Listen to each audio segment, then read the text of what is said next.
¿Qué tal? Soy el profe Gonza de nuevo por acá y esta vez les voy a hablar de uno de mis libros favoritos de los últimos años, que se llama Ajuar Funerario de Fernando Iwasaki. Hasta que al fin conseguí este libro, eh, que son microrelatos, microficciones de terror, ¿no? Que incluyen diferentes tipos de bestiario clásico, ¿no? Como por ejemplo está el fantasma, el vampiro, el zombie, los caníbales, las brujas, las monjas, las pesadillas, las casas embrujadas, ¿no? Los diferentes monstruos de los bestiarios que existen. Eh, es un libro que sobre todo condensa el miedo, el terror, en un párrafo, en dos párrafos, en una página, lo cual hace que fueran, yo lo veo como si fueran dibujos animados, cortos animados, ¿no? O más de 100 microrelatos y cada uno es un temor ahí latente, ¿no? Sobre todo en los lectores. Em, Les voy a compartir uno de ellos. Por ejemplo, algunos son cortísimos como este Día de Difuntos, ¿no? Que dice, cuando llegué al tanatorio, encontré a mi madre enlutada en las escaleras. Pero mamá, tú estás muerta. Tú también, mi niño. Y nos abrazamos desconsolados. Fin. Acabó. ¿Cuántas? 5 líneas. Dos diálogos. Punto. Se acabó. ¿No? Tiene muchas historias que repiten de algún modo que repiten el estilo, ¿no? De estas. Por ejemplo, hay una que se llama La novicia rebelde, que retoma también el diálogo entre dos fantasmas, ¿no? En este caso son dos monjas, que son personajes que al parecer Fernando Iwasaki ha introducido dentro del bestiario, el monstruario ¿no? de terror, ¿no? Dice, la Madre Superiora miraba a la novicia con los ojos inyectados en sangre, porque había sido descubierta tratando de comunicarse con los fieles que rezaban en la capilla del convento. Usted ha violado su promesa de clausura, hermana. Pero si estamos muertas, madre, Dios nos ha olvidado. ¿Y quién le ha dicho que servimos a Dios, hermana? Fuertes, fuertes, ¿ah? Es prácticamente el mismo remate del anterior cuento, pero ya contado desde, en este caso, dos mujeres, ¿no? Dos monjas. Hay muchos fantasmas en este libro. Hay demasiados, hay familias fantasmas, como en el caso de familia numerosa, o está también en el caso de no hay que hablar con extraños, o en el de dulce compañía, ¿no? Hay muchos cuentos donde habitan pues los fantasmas, los seres paranormales, pero a mí particularmente me gustan los monstruos que aparecen en este libro, ¿no? Está invadido de fantasmas y sobre todo de niños fantasmas, ¿no? Lo cual, al ser de los niños los que te cuentan las historias, le confiere pues un hálito de inocencia, ¿no? De pena también, ya no te da tanto temor el monstruo, ¿no? Sino más bien te da pena, te solidarizas con la desgracia que se está contando este ser. Pero también hay otros cuentos que creo que son de la mejor factura que tiene Fernando, como el cuento Water Close, ¿no? WC, que dice así.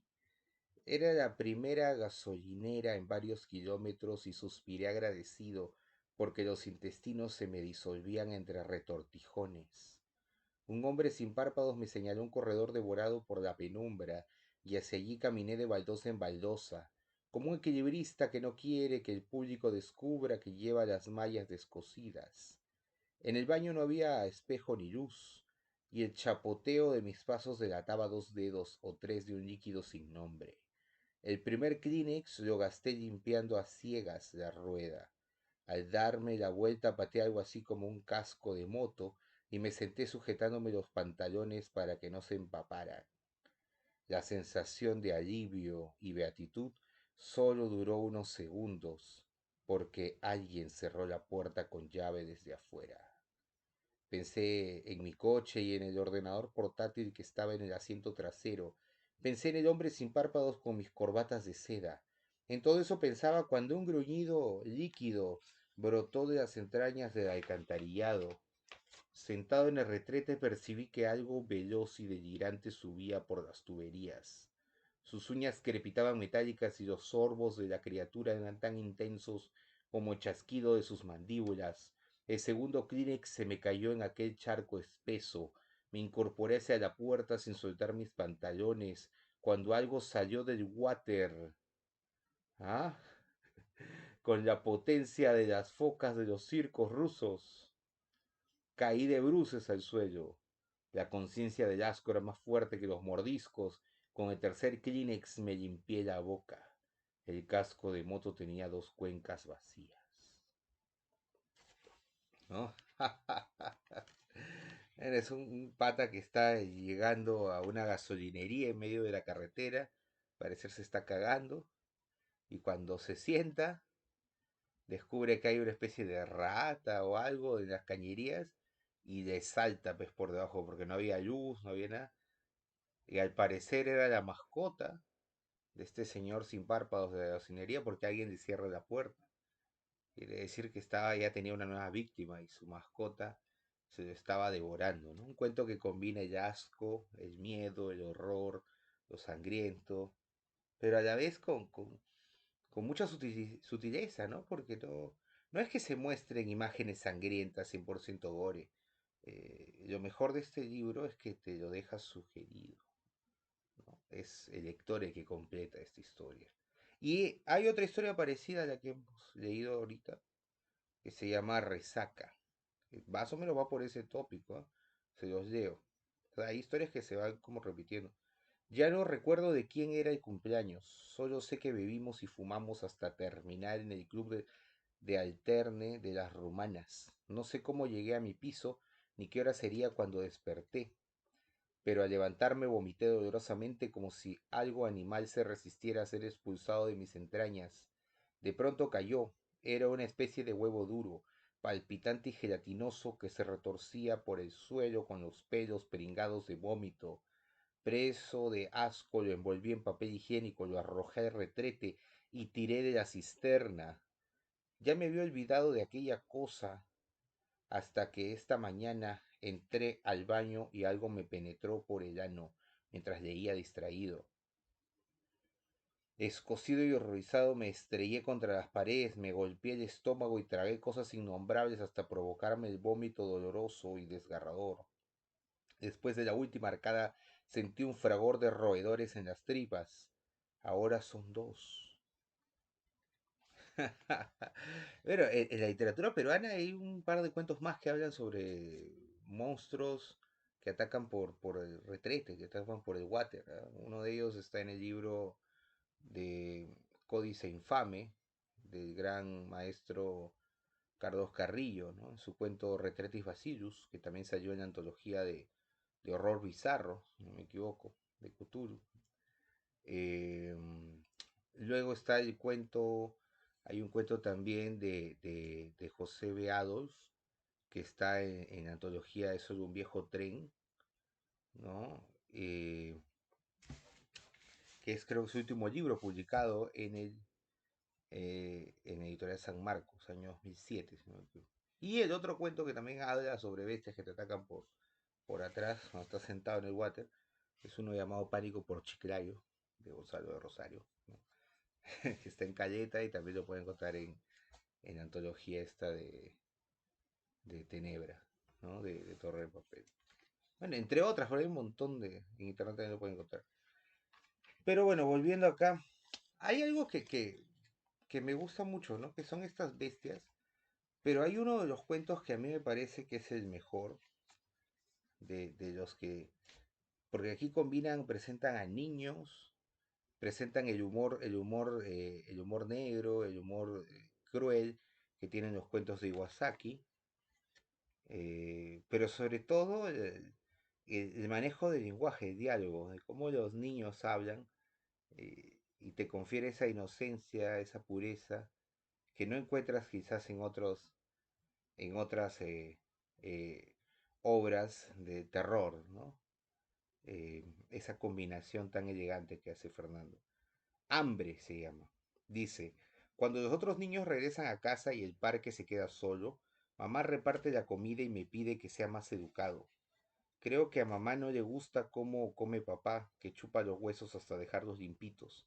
Pero yo no podría comer así, porque mamá solo me da los pescuezos, las vísceras y otras presas sin importancia. Si me diera una pata seguro que me la comería, como papá come, porque ya me han salido los dientes, y y no soporto que me den lo que nadie quiere. Mamá dice que cuando sea capaz de cazar mis propios niños, podré comer lo que me dé la gana. Así que mañana lo intentaré, con ese rubito que juega en la arena, mientras su niñera se morrea con el novio. ¿Es que es una familia de zombies, una familia caníbal? ¿Que son secuestradores antropófagos? ¿No? Cuando uno comienza leyendo la historia, uno piensa que están comiendo pues no sé, un pollo frito, algo, y al final, conforme vas avanzando, te das cuenta que se vuelve una historia mucho más oscura, mucho más turbia, ¿no? Eh, es algo que me gusta de este libro de Horror Funerario, ¿no?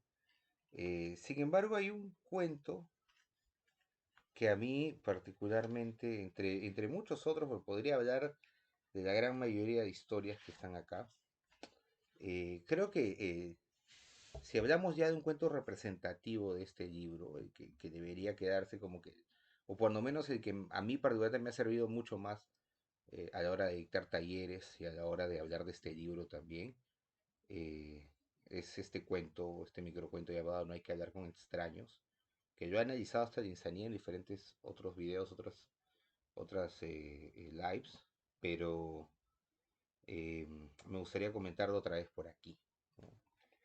Dice, no hay que hablar con extraños. Así me decía siempre mamá. Pero Agustín no era un extraño, porque todos los días me ofrecía caramelos a la salida del colegio. Además, cada vez que me llevaba a su taller me regalaba muñecas. Muy bueno era Agustín, me hacía cariñitos. Mi mamá me contaba historias bien feas de niñas que se perdían porque se las robaban las gitanas o el hombre de la bolsa. Yo sabía que las gitanas se llevaban a las niñas para obligarlas a vender flores, pero nunca supe qué te hacía el hombre de la bolsa. Con Agustín yo juego a que me toca y yo lo toco. Y siempre gano, pues al final no se puede aguantar. Mamá es una miedosa porque dice que si hablo con extraños, seguro que no me vuelve a ver. En el taller de Agustín hay muchas cosas que cortan y queman y pinchan. También tiene un avión desarmado que un día servirá para volar e irnos de viaje. Por eso me puso el pañuelo mágico en la nariz, porque los aviones marean y tengo que acostumbrarme. Después ya no me acuerdo de nada. Una colonia bien fuerte, un sueño como regresando de la playa, y muchas cosas que cortan y queman y pinchan. A veces salgo del taller de Agustín y vuelvo al colegio porque ahora nadie me llama la atención. Me gusta hacer lo que quiero y caminar de noche, pero me da pena mamá, siempre mirando triste por la ventana. Le hablo y no me hace caso. Entonces vuelvo a taller con mis juguetes de niebla. Seguro que si Agustín no fuera un extraño, mamá me volvería a ver. ¿Por qué me gusta esta historia? Porque me parece muy interesante para hablar con los chicos, con los estudiantes. Eh, en primer lugar, está hablando de una problemática fuerte, que es el tema puede ser de los raptos a los infantes, infanticidios, tráfico ilícito de órganos, ¿no? Eh, se puede hablar también de pedofilia, pederastía, se puede hablar de secuestro. Hay una problemática fuerte. Segundo, eh, la historia está narrada desde el punto de vista de una niña, pero no necesariamente de una niña, sino del fantasma de una niña, que es lo que hace todavía mucho más macabra esa historia, de que le confiere el ámbito fantástico, digamos, lo sobrenatural, lo insólito, lo paranormal. Luego está el hecho de que si en la antigüedad el fantasma era lo que te daba la pena, lo que te daba, digamos, la ira o lo que te daba el miedo, lo que te causaba la angustia, en la literatura posmoderna, en la narrativa posmoderna, ya con este tipo de literatura ya sobre todo a partir de Kafka, ¿no? De Metamorfosis, ya la víctima no necesariamente tiene que ser el humano, sino la víctima también puede ser el monstruo, el fantasma, lo otro. En este caso es una niña fantasma. A priori, si se te aparece una niña fantasma y te comienza a contar una historia, uno se asustaría, pero si te pones a escuchar desde el inicio hasta el final, más bien te da mucha pena y te solidarizas con este ente, con esta entidad, ¿no? Ese es, digamos, el cambio, el paradigma que te cuenta. Y en 4 párrafos te cuenta una historia redonda, ¿no? Que a la vez no solo está muy bien narrada, o sea, llega de principio hasta el final sin aburrirte, sino que te deja un mensaje a favor de la infancia, un mensaje en contra de la violencia contra los niños, en contra de la pedofilia, en contra del maltrato infantil, una jalada de orejas también a los padres para que cuiden más a sus hijos. Y a la vez te transmite de algún modo también mucha pena, ¿no? Mucha tristeza, ¿no? Cuando preguntaba a los estudiantes qué sentimiento te había traído este cuento, muchos les daba pena pues la imagen final de la madre esperando a la niña, ¿no? Entonces, ¿qué es esto? ¿Es un cuento de terror? ¿Es un cuento de horror? ¿Es un cuento de misterio? ¿Es un cuento de pena? ¿Es un cuento familiar? Son muchas cosas. Eh, y obviamente en Ajuar Funerario van a poder encontrar más de eso. Muchas más de estas historias. Las mejores son de fantasmas, pero también hay cuentos sobre vampiros, ¿no? O cuentos sobre, por ejemplo, zombies, ¿no? Cuentos sobre casas en pena, ¿no? Particularmente hay uno acá de vampiros que quería leerlo antes de acabar, que se llama El Valverito. Dice, la otra noche matamos a un vampiro. Cerca del amanecer lo acechamos junto a su tumba y le tendimos una emboscada. El monstruo no era muy fuerte y pegó un chillido espeluznante cuando lo empalamos. Al verlo tendido en el suelo advertimos horrorizados que era un Valverito, un niño vampiro que nos miraba con los ojos perplejos y arrasados de lágrimas, mientras se desollaba despavorido las manitas contra la estaca. El Valverito agonizaba entre pucheros y la sangre de su última víctima resbalaba por sus colmillos de leche, hasta emposarse en los hoyuelos de sus cachetes. ¡Muere, demonio! Gritó el reverendo al degollarlo con su voz. ¿No? Siempre hacía esta pregunta a mis estudiantes. Le diría, si vieran a un niño que se volvió vampiro, ¿ustedes se desharían de él? ¿Le perdonarían la vida? ¿No? O sea, fuerte, ¿no? Fuerte la historia. Porque a las finales ese niño puede matar y destruir, pero a la vez es un niño, ¿no? Es, es- Y eso es lo bacán del libro este de Juar Funerario. Los personajes infantiles que coloca, ¿no? Que le confieren ese éxito que ha tenido el libro, ¿no? Y que yo no entiendo por qué en un país como el Perú, donde se lee tan poco, donde los estudiantes no les gusta la literatura en general, no entiendo por qué no se imprime este libro Jorge Funerario de Fernando Iwasaki para todos los colegios en una edición popular, para todos los colegios públicos y privados, si es posible, del Perú, y se lee este tipo de libros. De arranque nomás, todos los años. Nuevos clásicos, nuevos cánones, nuevos paradigmas.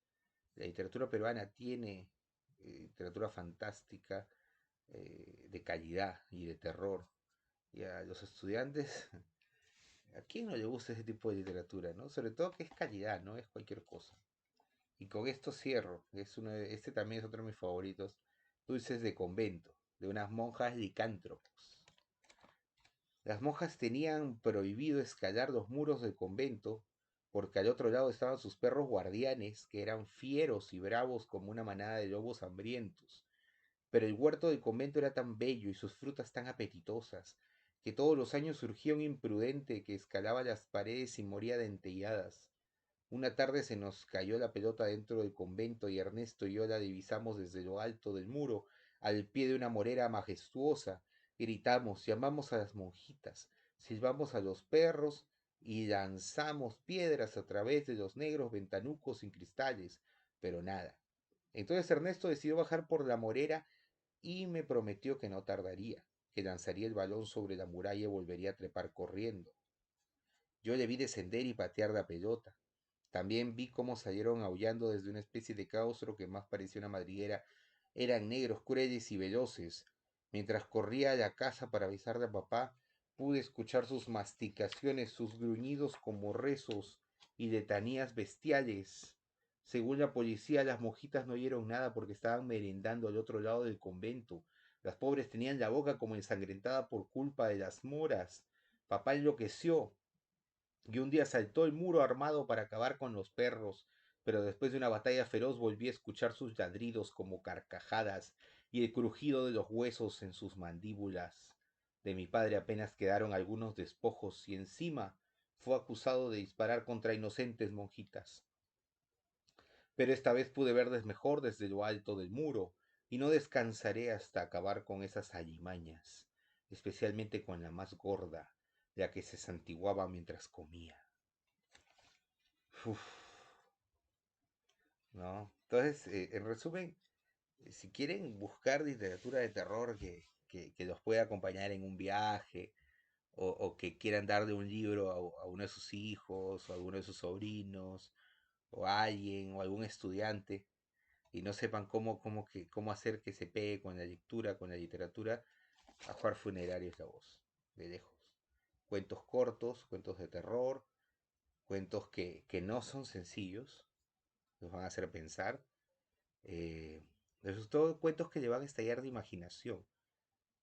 Cuando un estudiante está empezando, la mejor manera de atraparlo con la lectura es dándole historias que puedan llamar su atención, como estas de Juar Funerario de Fernando Iwasaki.